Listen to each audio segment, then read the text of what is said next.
I'm now joined by Dan Hendry, another former soldier, much like myself. He was a part of the Royal Electrical Mechanical Engineering Corps, part of the army that needs to use their brain, unlike myself. But yeah, he's just finished my training. How did you find it, mate? I'll tell you what, my confidence has grown massively in talking to landlords, negotiating deals, talking to them, and having that right tonality when you're talking to someone.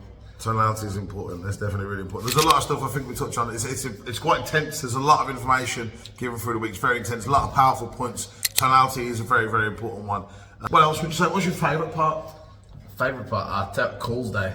Calls day is just being in that room full of winners. Basically, everyone in there on the phones, calling landlords, getting those yeses. Yeah, non-stop, back-to-back yeses. It's beautiful. This is as I'm recording this now. This is September. It's 1 year since I've been doing this. We started September last year. We've had 100% success, so I'm very proud of that. Calls day is always really exciting. You see people who've done months and months of training with other courses, had no success, come to us, bang, yes after yes after yes after yes after. Literally, like when you know what you're doing, it's much easier. I did mention it was quite intense. Obviously, coming from the army, you're used to intensity. But what would you say about you might have a higher tolerance compared to a different man, but what would you say that intensity was like, and the intensity and the hardness? How would you sum that up? It needed. That's like one word, needed, because having that like intensity and that sort of keeping people engaged and switched on, like you need it. Some people like when we're doing like the late nights and you're up to like 2, 3 in the morning, and you can feel like you're like a bit tired, and if you switch off, you're just like, go on, what's this? And you're like, okay, gets you switched back on. But no, you need that intensity.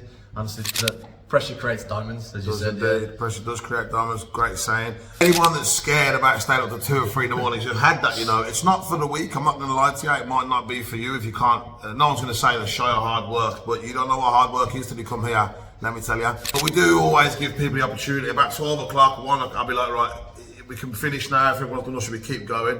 Put your hands up if you want. If you vote to call it an early night, and no one does. And I mean, like he says there, even at 2, 3 in the morning, everyone's still engaged. I have to tell them in the end, right, go to bed. We've got hot tubs and casinos in here and all sorts. So everyone like has a bit of downtime afterwards. And I usually have to tell them in the end, right, come on, boys, it's 4:30. Get yourselves to bed. How we survive it, I don't know, to be honest. We start at like 10, 11 every day.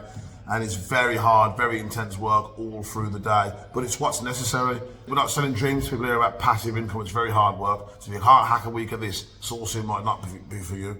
We don't say passive income here. It feels very passive. It's not passive. It's not passive at all. But Dan, thanks for coming, man. Great to have you here. Yeah, cheers.